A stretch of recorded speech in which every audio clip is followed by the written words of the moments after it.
Tout a commencé de l'autre côté du lac de Galilée.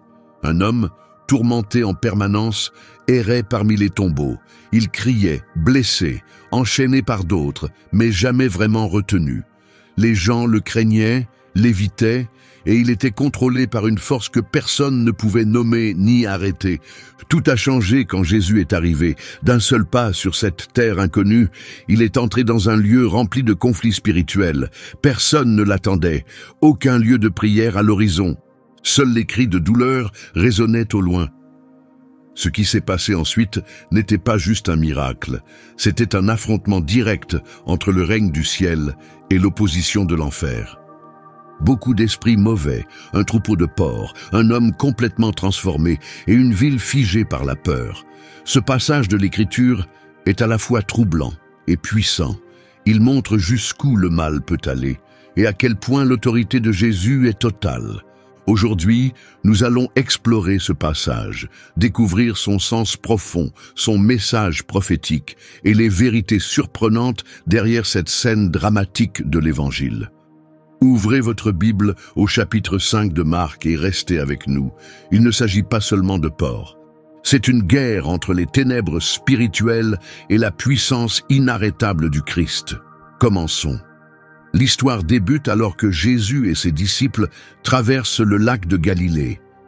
Cela pouvait sembler être un simple voyage. Mais ce n'était pas une traversée ordinaire. Elle avait un but divin.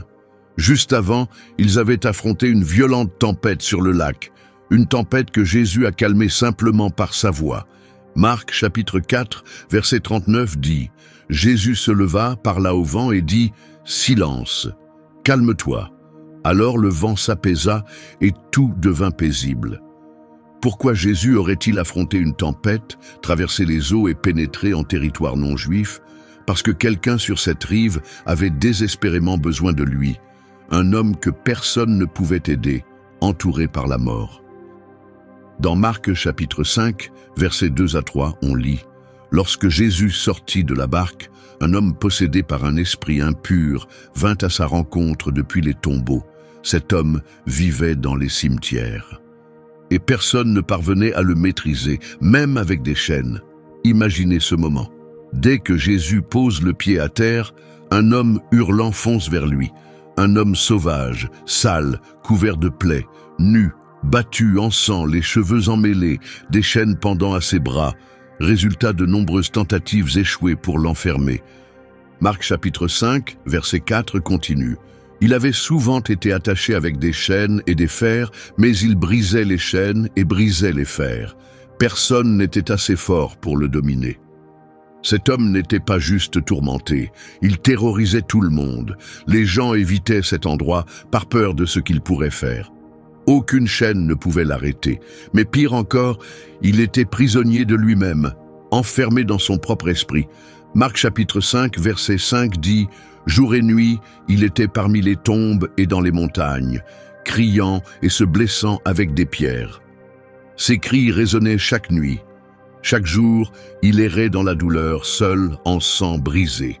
Pouvez-vous imaginer ce désespoir? Ressentez-vous cette souffrance? Il avait tout perdu, son foyer, sa famille, son identité, même son esprit. Ces tombes n'étaient pas juste sa maison. Elles reflétaient ce qu'il pensait de lui-même, fini, maudit, oublié. Mais Jésus est venu, pas par hasard, pas par accident.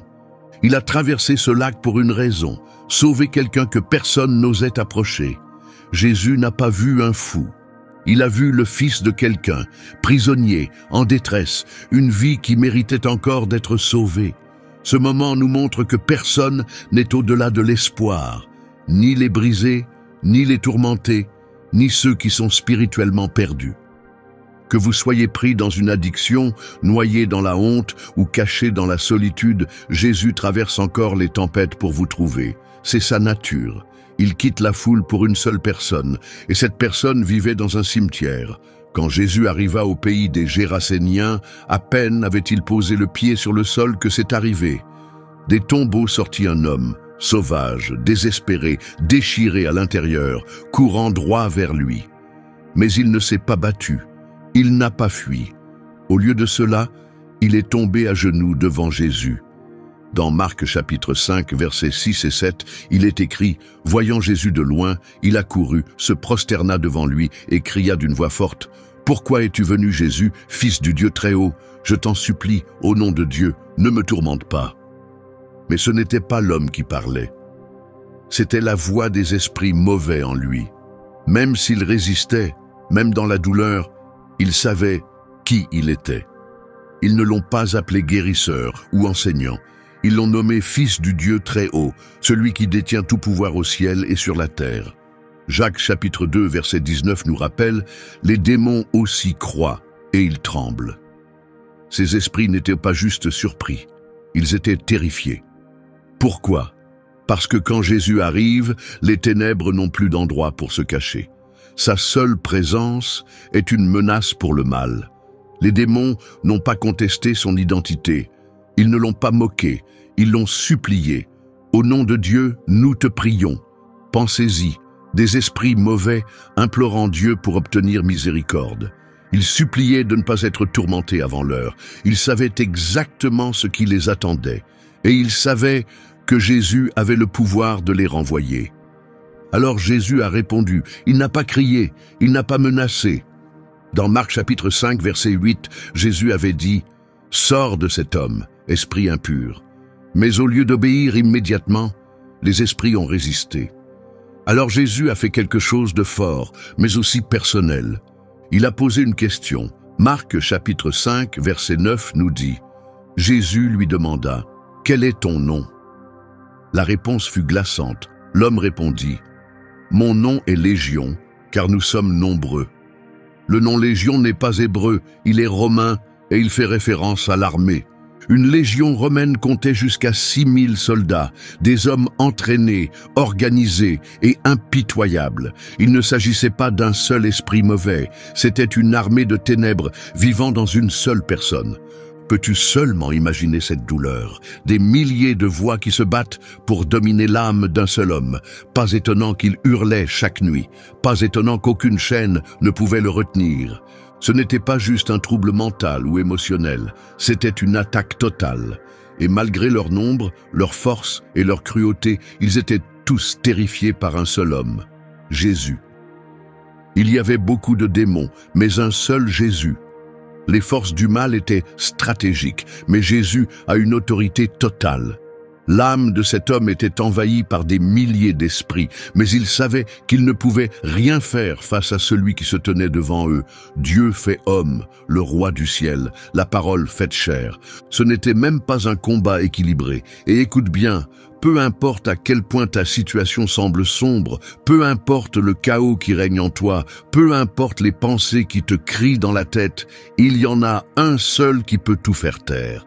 Son nom est Jésus. Et quand il arrive, même une légion. Puis, quelque chose d'étrange se produit, l'un des moments les plus inattendus de tous les évangiles. Jésus se tient devant cette armée d'esprits impurs, des êtres sombres, anciens, qui ont torturé cet homme pendant si longtemps. Il avait déjà donné l'ordre, mais au lieu de fuir, les esprits font une demande étrange. L'homme le suppliait de ne pas les envoyer loin. Les esprits impurs le suppliaient tous ensemble. Ne nous chasse pas de cette région. Ils ne l'ont pas demandé une seule fois. Ils l'ont supplié encore et encore. Ce n'étaient pas des mots calmes, c'étaient des cris de détresse.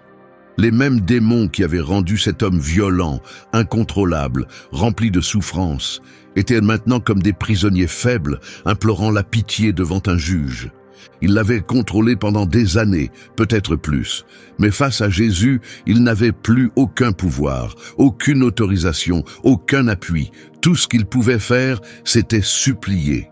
Et leur demande, « Envoie-nous dans les ports. » Les ports, pourquoi eux? Pourquoi ne pas disparaître? Pourquoi ne pas retourner dans les ténèbres? Il y avait sûrement de meilleurs endroits qu'un troupeau d'animaux. Mais ne te trompe pas. Cette demande étrange avait un sens profond. Elle révèle quelque chose de sérieux et d'inquiétant sur les forces démoniaques. Leurs supplications révèlent 3 vérités, des vérités qui nous aident à comprendre cette histoire et qui nous montrent encore comment le mal agit aujourd'hui. Découvrons-les ensemble. Nous avons vu que les démons suppliaient Jésus de les laisser entrer dans les ports. Mais Luc nous donne un détail de plus sur leur vraie peur. Dans Luc chapitre 8, verset 31, il est écrit « Il le suppliait de ne pas les envoyer dans l'abîme ». Il ne s'agissait pas seulement de quitter l'homme, il s'agissait d'éviter un endroit bien pire. Ils étaient terrifiés par ce que la Bible appelle l'abîme. En grec, le mot est abyssos, ce qui signifie sans fond, sans fin. Il décrit une prison spirituelle réelle, effrayante, scellée par Dieu. Ce n'est pas un symbole. C'est un lieu réel où certains esprits mauvais sont enfermés jusqu'au jugement final. Mais qu'est-ce que cet abîme exactement ? L'Apocalypse chapitre 9, versets 1 et 2 nous donne une image. Le cinquième ange sonna de la trompette, et je vis une étoile tomber du ciel sur la terre. La clé du puits de l'abîme lui fut donnée. Il ouvrit le puits, et une fumée en sortit comme celle d'une grande fournaise, et le soleil et l'air furent obscurcis. Ce lieu est une prison si profonde, si pleine de tourments, que lorsqu'elle est ouverte, une fumée épaisse en jaillit. Ce n'est pas l'enfer tel qu'on l'imagine souvent, mais c'est un endroit où des démons sont gardés. Deuxième Pierre, chapitre 2, verset 4, ajoute « Dieu n'a pas épargné les anges qui ont péché, mais il les a précipités dans les chaînes de l'obscurité, les gardant en prison pour le jugement. » Le mot utilisé ici n'est pas l'enfer habituel, c'est Tartare, un donjon encore plus profond que l'Hadès. C'est là que certains anges déchus, ceux qui ont franchi une limite grave à l'époque de Noé, comme le mentionne Genèse chapitre 6, ont été enfermés en attendant la fin. Et c'est exactement cet endroit que les démons craignaient que Jésus choisisse pour eux. Ils ne redoutaient pas seulement d'être chassés d'un homme. Ils avaient peur d'être enfermés pour toujours. Ils redoutaient d'être jugés, liés et enfermés dans une prison créée pour eux depuis longtemps. Et ils savaient que Jésus avait le pouvoir total de les y envoyer immédiatement. Ce n'est pas une légende inventée. Ce n'est pas une vieille histoire. Même les démons savent qu'ils seront jugés un jour. Ils reconnaissent qui est Jésus. Ils comprennent ce qui les attend. Et ils savent qu'il détient la clé de leur prison finale. L'Apocalypse chapitre 20, versets 1 à 3 dit que les démons font tout pour éviter ce sort. Ils le repoussent, ils essaient de le retarder, ils veulent rester dans le monde, pour nuire, tromper, prendre le contrôle. Mais Jésus n'a pas besoin de temps. D'un seul ordre, il peut les arrêter et les faire disparaître complètement. C'est cela qui les effrayait vraiment. Ce n'étaient pas les porcs. Ce n'étaient pas les humains, c'était l'abîme qui les terrorisait. Et c'était Jésus, le seul capable de les y envoyer sur le champ. Alors, ils ont supplié, car même les forces les plus sombres comprennent que lorsque Jésus apparaît, leur temps est compté. Ils craignent ce que beaucoup oublient. Le jugement éternel est réel, et ils voulaient l'éviter.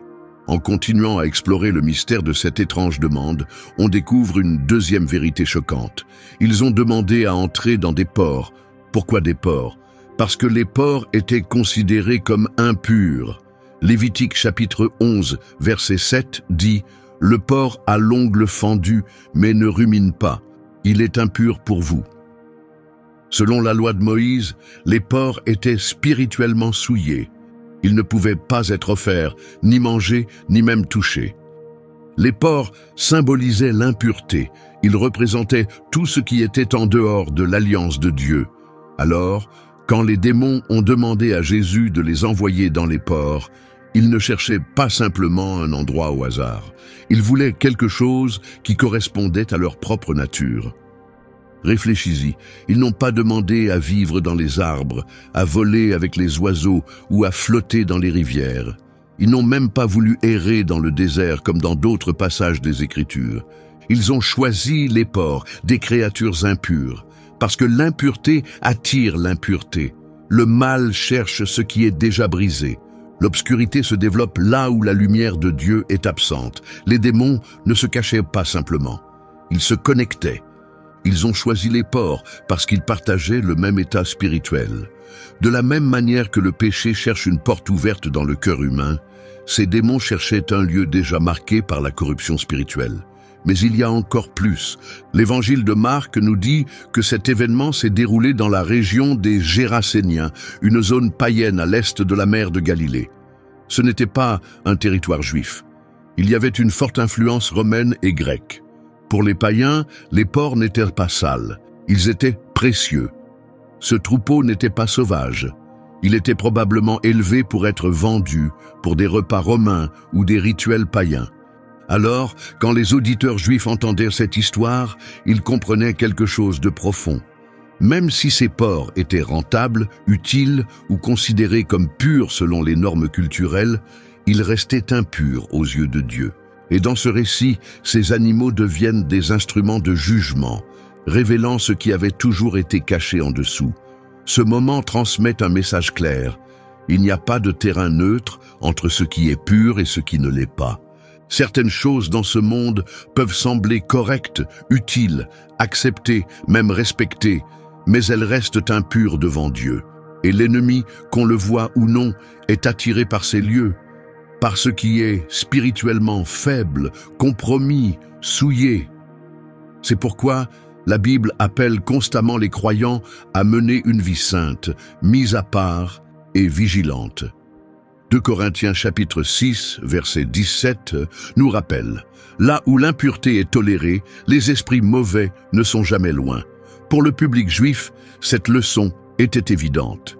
Si les démons ne pouvaient plus rester dans l'homme ni errer librement, même un groupe de porcs leur semblait une meilleure option que d'affronter le jugement.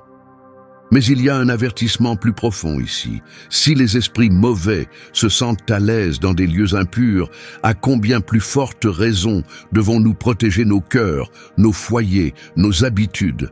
Car la pollution spirituelle ne semble pas toujours maléfique. Souvent, elle paraît ordinaire, jusqu'à ce que la présence de Jésus révèle ce qui s'y cache vraiment. Enfin, Jésus accepte leur demande. Il ne discute pas. Il ne résiste pas, il dit simplement oui. Marc chapitre 5, verset 13 nous dit « Les porcs, pris de panique, remplis de ténèbres, dévalent la colline en poussant des cris et en quelques instants, le lac les engloutit. » Une mort de masse, un choc, de la confusion. Ce que les gens n'avaient jamais vu à l'intérieur de l'homme s'est révélé devant leurs yeux. La douleur, la folie, la haine, tout ce poids spirituel s'est déversé à travers les pores. Ce qui était invisible est devenu visible. Le tourment caché qui avait détruit la vie d'un seul homme a explosé en une destruction sauvage de centaines d'animaux. Ce n'était pas un hasard, c'était une révélation. Cela dévoile ce vers quoi mène toujours le pouvoir démoniaque, la ruine et la perte. Jésus lui-même l'a dit dans Jean chapitre 10, verset 10, « Le voleur ne vient que pour voler, tuer et détruire. » Voilà le plan de l'ennemi, pas juste te déranger, mais te détruire complètement, briser ton esprit, abîmer ton corps, ruiner ta famille, effacer ta mission, voler ton identité. Si les démons avaient un contrôle total, ils mèneraient chaque personne dans le chaos, comme ces porcs se jetant du haut de la falaise. Voici une vérité glaçante. Les porcs n'ont pas pu le supporter. Ils n'avaient ni volonté, ni promesse de Dieu, ni défense spirituelle. Ils sont simplement devenus des réceptacles et en quelques secondes, ils ont couru à leur perte. Même les animaux ont préféré mourir que vivre avec ces esprits.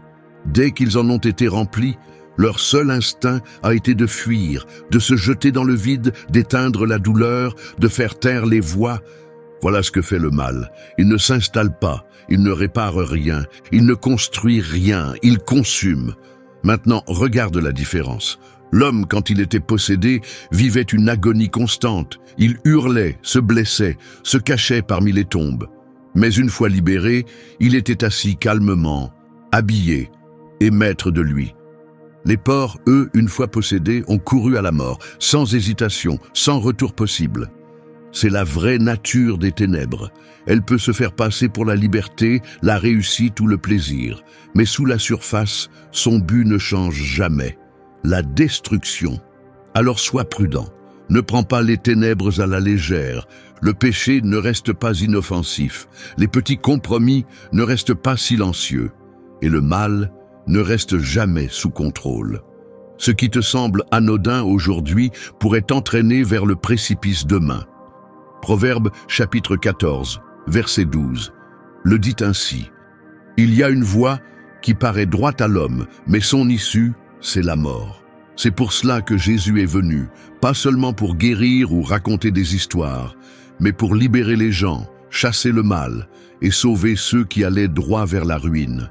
Car si le voleur vient pour détruire, Jésus dit dans Jean 10, 10, « Moi, je suis venu pour donner la vie, une vraie vie, pleine et débordante. » Et c'est exactement ce qu'il a donné à cet homme parmi les tombes. Une vie délivrée de nombreux démons, parce qu'un seul sauveur s'est tenu entre lui et la destruction. Les esprits mauvais étaient partis, les porcs s'étaient noyés, et enfin, l'homme était libre. La nouvelle s'est répandue rapidement. Les gardiens du troupeau ont couru, hors d'haleine, jusque dans la ville et la campagne, racontant à tous ce qui s'était passé, non seulement la perte des animaux, mais surtout le changement total de cet homme que tous craignaient autrefois. Marc 5h15 nous montre le résultat, calme, lucide, guéri, plus de voix dans sa tête, plus de douleur, plus de chaînes. Ce que l'isolement, la peur et les liens de fer n'avaient jamais pu accomplir, Jésus l'a fait en un instant.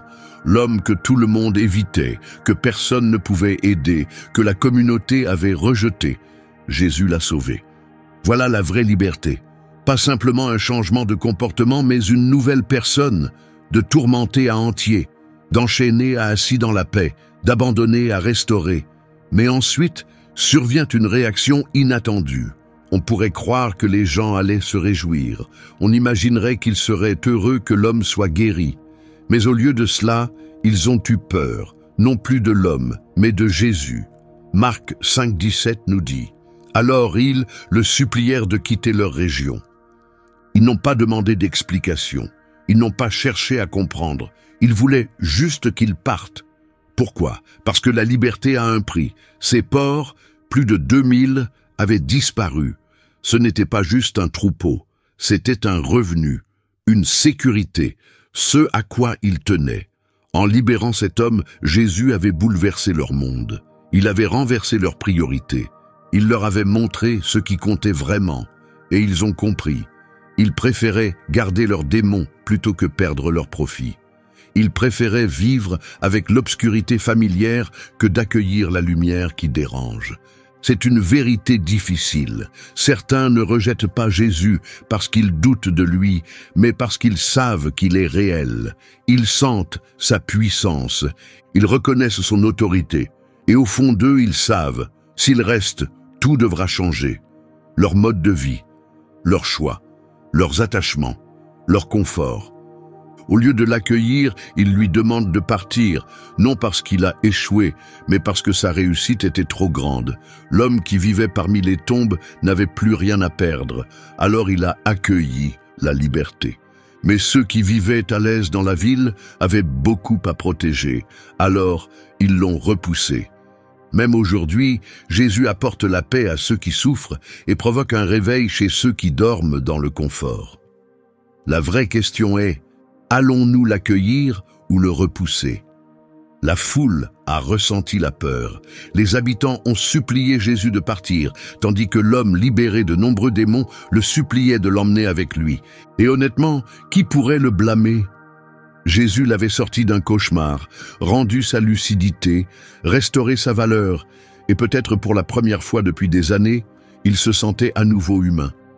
Tout ce qu'il voulait, c'était rester près de celui qui l'avait sauvé, ne jamais quitter cette présence qui avait brisé ses chaînes. Mais Jésus a refusé, non pas par manque d'amour, mais parce qu'il y avait un plus grand but. Dans Marc chapitre 5, verset 19, Jésus dit « Non, retourne chez toi, auprès des tiens, et raconte-leur tout ce que le Seigneur a fait pour toi et combien il a été bon envers toi. » As-tu remarqué cela? Jésus ne l'a pas seulement sorti des ténèbres, il l'a envoyé marcher dans la lumière. L'homme qui effrayait toute une communauté était maintenant envoyé pour y semer l'espérance. Regarde bien cet ordre. Retourne auprès des tiens. pas dans un temple, ni dans un lieu religieux, mais vers ceux qui connaissaient son passé, ceux qui avaient entendu ses cris dans les tombes, qui se souvenaient du bruit de ses chaînes, qui l'évitaient et parlaient de lui en secret. Va vers eux, car ils ne feront pas qu'écouter ton témoignage, ils verront le changement. Et rien ne parle plus fort qu'une vie totalement transformée. Jésus a pris un homme autrefois dominé par les démons et l'a rendu porteur de compassion et d'espoir. Il ne lui a pas donné de livres à étudier. Il ne lui a pas demandé de formation religieuse. Il lui a simplement dit « Dis-leur ce qui t'est arrivé ». Et c'est exactement ce que l'homme a fait.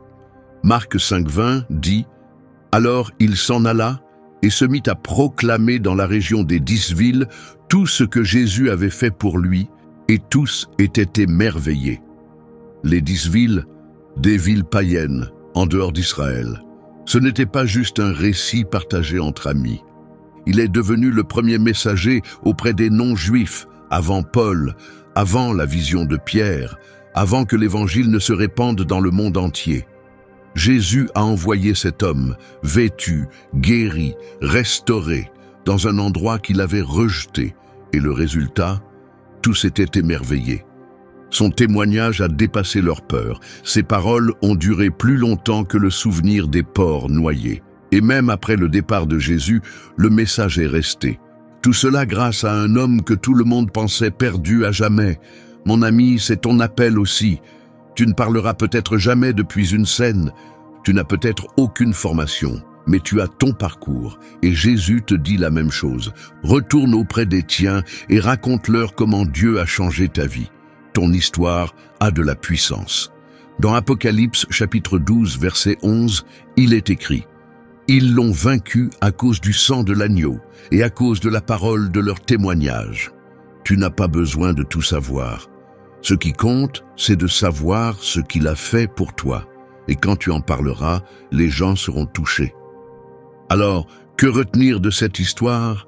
Qu'est-ce que ce moment intense où Jésus affronte les esprits mauvais, où les porcs se jettent dans l'eau, où un homme retrouve la paix, a à voir avec nous aujourd'hui, bien plus qu'on ne le pense.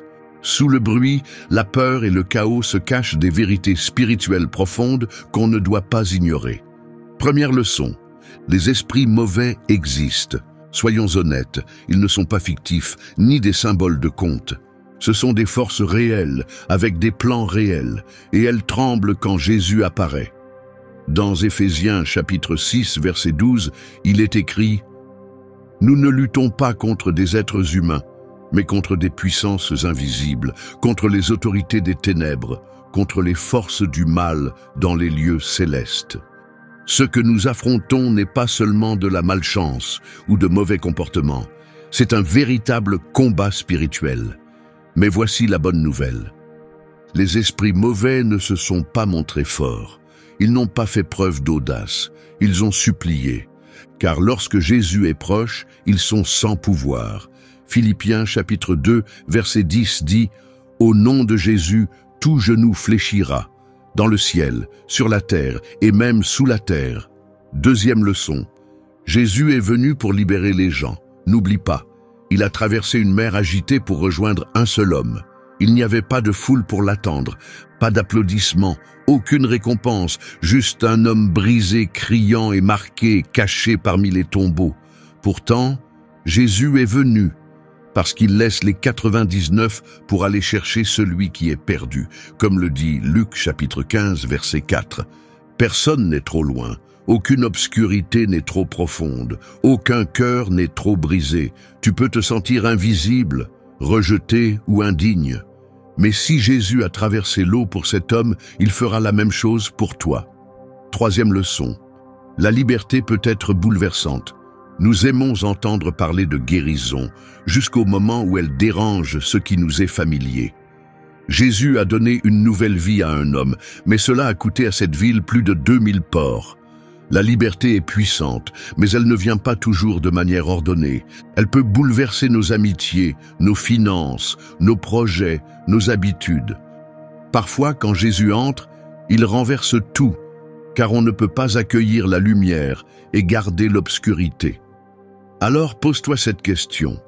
Lui permettras-tu d'enlever ce à quoi tu t'es habitué, même si c'est lié à ton argent, à ton image ou à ton confort. Car la vraie liberté a toujours un prix.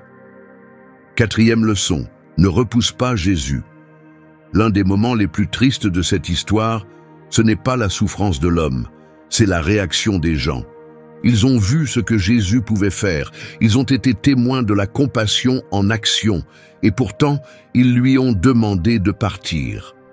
Marc chapitre 5, verset 17, dit « Alors ils commencèrent à le supplier de quitter leur région. » Pourquoi ont-ils réagi ainsi? Parce qu'ils avaient peur de ce que sa présence pouvait encore révéler, peur de ce qui allait changer.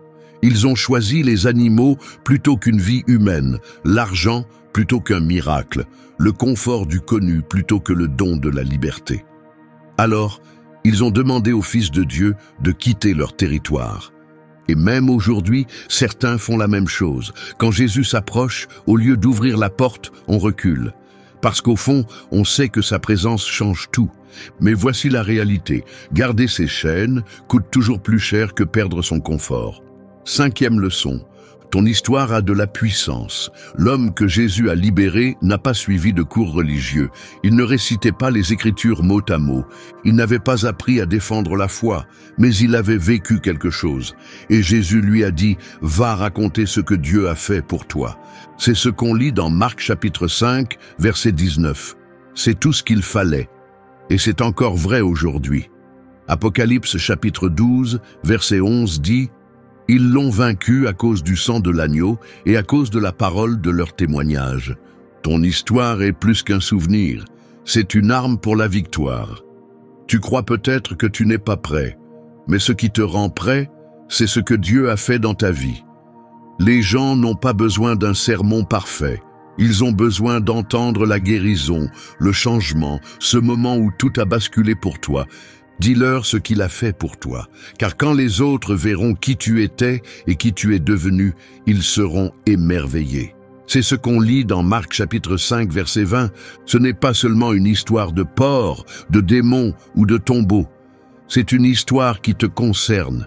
C'est le récit du salut que tu attends peut-être encore, du Sauveur qui vient à toi, de la restauration qu'il t'offre et du but qu'il met entre tes mains. Alors, ne cache pas ton histoire. Ne lui ferme pas la porte. Laisse-le venir jusqu'à ton rivage, puis raconte au monde ce qu'il a fait pour toi. Arrêtons-nous un instant et posons une question sincère. Y a-t-il des endroits dans ta vie où tu as laissé l'obscurité s'installer? Peut-être une lutte cachée, une blessure profonde, un mensonge qui tourne en boucle dans ta tête. Peut-être que tu te sens piégé. Émotionnellement, mentalement, spirituellement, bloqué dans la culpabilité, blessé par le passé, figé par la peur. Peut-être, comme cet homme parmi les tombeaux, tu t'es habitué au bruit et à la douleur. Tu t'es habitué au silence de la tombe. Tu as accepté les mensonges. Tu as commencé à croire que cette brisure fait simplement partie de toi. Mais écoute bien, aucun mal n'est trop puissant, aucun lieu trop sombre, aucune blessure trop profonde, aucun passé trop ruiné pour que Jésus ne puisse guérir.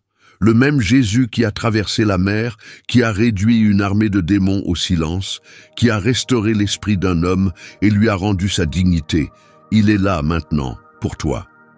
Jean chapitre 8, verset 36 dit « Si le Fils vous rend libre, alors vous serez vraiment libre. » Ce n'est pas juste un espoir, c'est une promesse garantie. Tu n'as pas besoin de prononcer les mots parfaits, tu n'as pas à tout réparer avant de venir à lui. Prononce simplement son nom. Romains chapitre 10, verset 13 dit « Quiconque invoquera le nom du Seigneur sera sauvé. » Maintenant, pas plus tard. Ouvre ton cœur, laisse-le entrer dans ta tempête, laisse-le faire tomber les murs que tu as construits, laisse-le enlever l'obscurité qui s'est cachée au fond de ton âme. Tu n'as pas été créé pour vivre parmi les morts. Tu as été créé pour vivre libre, en paix, avec un but. Et quand Jésus te libère, vraiment, ne garde pas cela pour toi. Va et partage-le, car ton histoire pourrait réveiller l'espérance chez quelqu'un d'autre. Si ce message a touché quelque chose en toi, ne passe pas simplement à autre chose. Agis.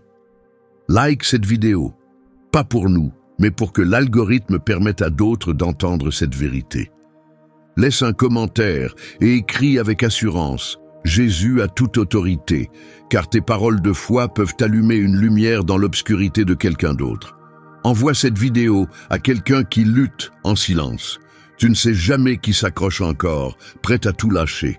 Et abonne-toi pour recevoir chaque semaine des messages solides, fondés sur la parole de Dieu. Ce n'est pas qu'une vidéo, c'est une mission, car nous nous tenons à la brèche pour ceux qui sont encore coincés parmi les tombeaux, encore prisonniers des mensonges, encore inconscients que la liberté est possible. Les démons ont supplié d'entrer dans les ports parce qu'ils savaient exactement qui se tenait devant eux. Jésus, le Fils du Dieu très haut, le champion du ciel, la lumière qu'aucune ténèbre ne peut vaincre, celui qui délivre les souffrants. Et il agit encore aujourd'hui. Il traverse toujours les océans, il fait taire le mal, il reconstruit les vies brisées. Tout ce que tu as à faire, c'est de le laisser rentrer. Que la paix soit avec toi et on se retrouve dans la prochaine vidéo.